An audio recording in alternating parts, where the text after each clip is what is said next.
Join us today as we explore the final resting place of a Scottish hero and the resting place of one of his descendants who helped to save France.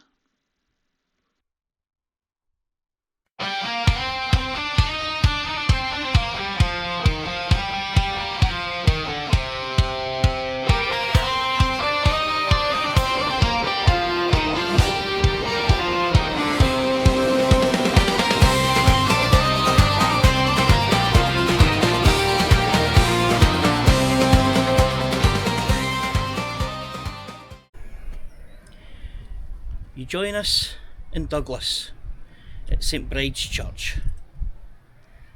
It is the namesake of the most famous family of that line, the Black Douglas line. Not much remains here. Their castle burnt down long ago, but there is something very interesting to be seen inside this mausoleum. And we have the key to open the door.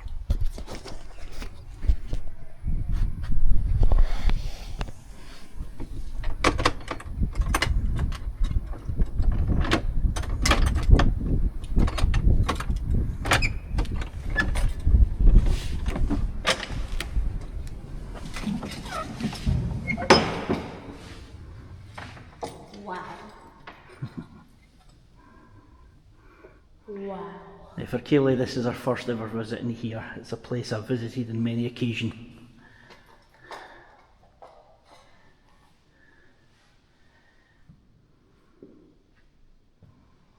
Wow. And here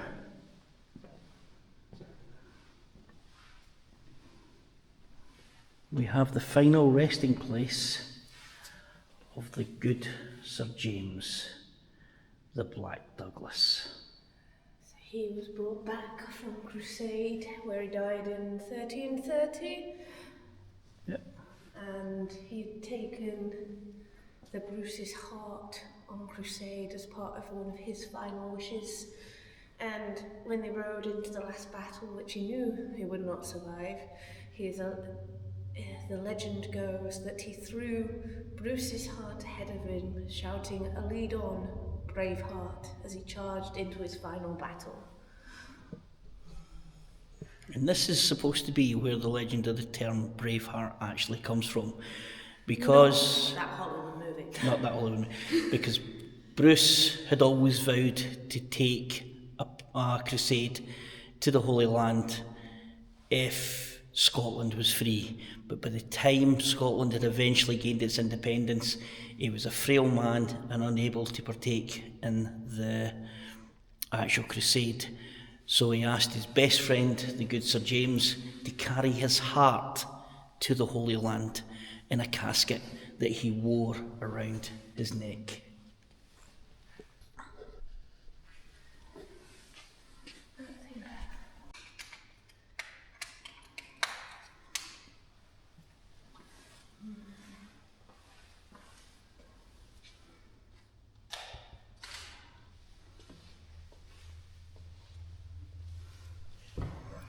The good Sir James Douglas, killed in battle with the Moors in Spain, while on his way to the Holy Land with the heart of King Robert the Bruce, 25th of August, 1330. I mean, it's got to be said that the good Sir James is one of my heroes, you know. The stories of his deeds have just came down through history. He was very young, wasn't he, when the Wars of Independence started? Oh yeah, he was. When the first Wars of Independence started, he was a very, very young man. Matter of fact, man, he was more or less a child.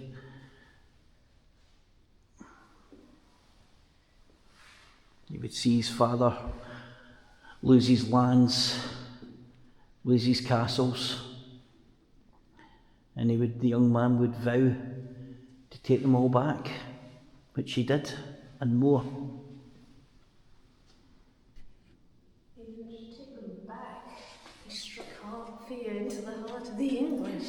Yeah, I mean, I think we should mention the fact that the name the Black Douglas actually was given to him by the English.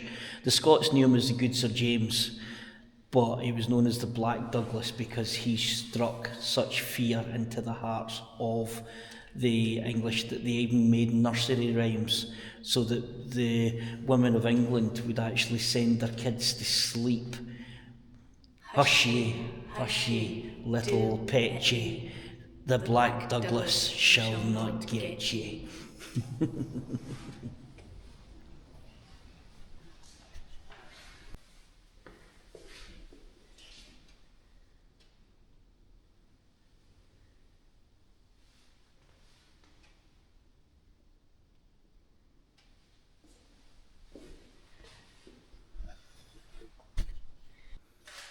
So, another part of tradition at the time was to actually remove the organs from the body.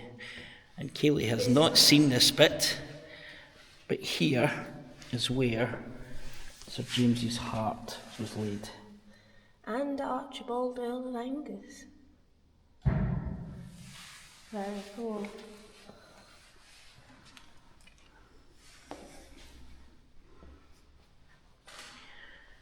So over here we have another one of the Douglases. So this was the 5th Earl of Douglas, Archibald Douglas. Whose heart's just here? His heart's over there, next to the, the good Sir James. And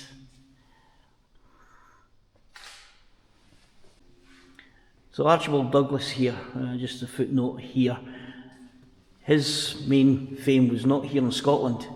He was actually to part of the Scots army that would go and join the French army in France to try and get the English out of France as part of the Old Alliance.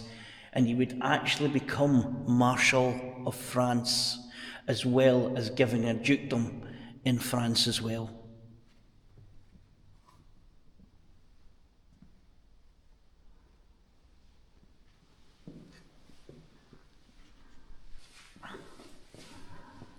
Across in this corner, we have the 7th Earl of Douglas and his wife, Lady Beatrix Sinclair, daughter of Henry, the Earl of Orkney. So, of course, all the powerful families were marrying into each other.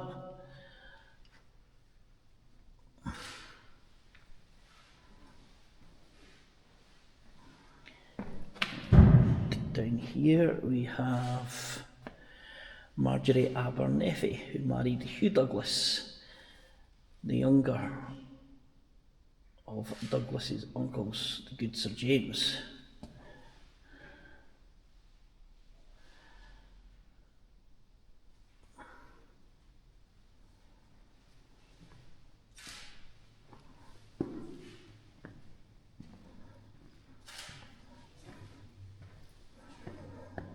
And who said it's all about the patriarch? The matriarch got the place of honour inside here.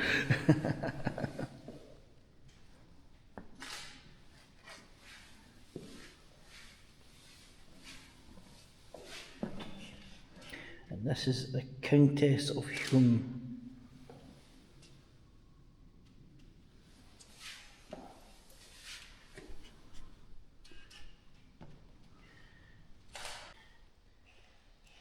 So, Lucy Elizabeth Douglas of Douglas.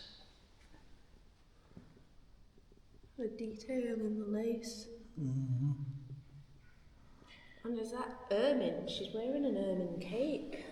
She's really gone for the sigils of rank. Yep. And the fact that it said it's 2 different marbles used for her clothing and for her face and her hands. Yep. Surrounded by all these men, she has given herself a real place of honour.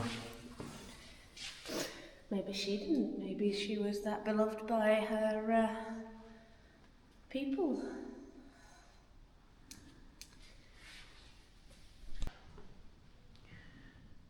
You can see all the fine stained glass windows.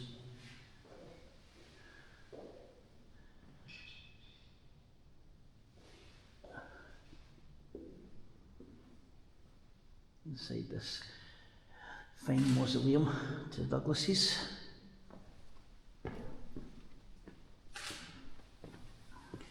Some of the stonework from around the church that would have been here, St Brides Church. Look at carvings and such like. The grotesques.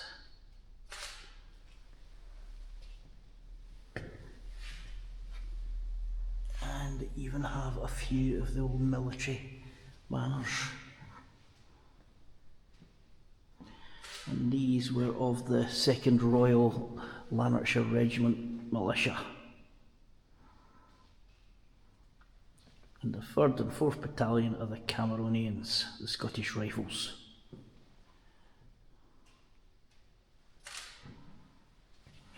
And below us, as you can see, there is an opening here to which other Douglases, Archibald, the Duke of Douglas, Margaret, Duchess of Douglas, Baron Douglas, daughter of the Duke of Montrose, Lady Frances Scott, Baron Douglas, Baron Douglas, Baron Douglas.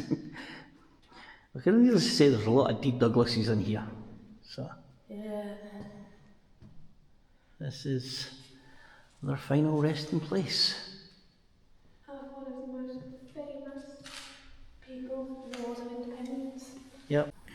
So as Kaylee locks the door here, I'd like to thank you for joining us this small, not really adventure, but this little bit of discovery and catching up with one of the main characters in Scotland's history who we quite often talk about. Thank you for joining us on this short but very interesting visit. Please like, subscribe so you can keep up with our adventures, and we'll see you next time On Exploring Alapa and beyond. See you next time.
church. Yeah. The most important part remains. Yes, the mausoleum's prepared things there, but you can actually see that wall there is actually the back end of the mausoleum. And interestingly, just while we're outside, this clock, which is supposedly the oldest working clock in Scotland.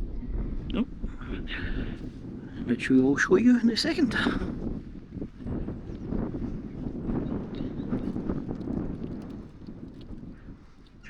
That clock right there.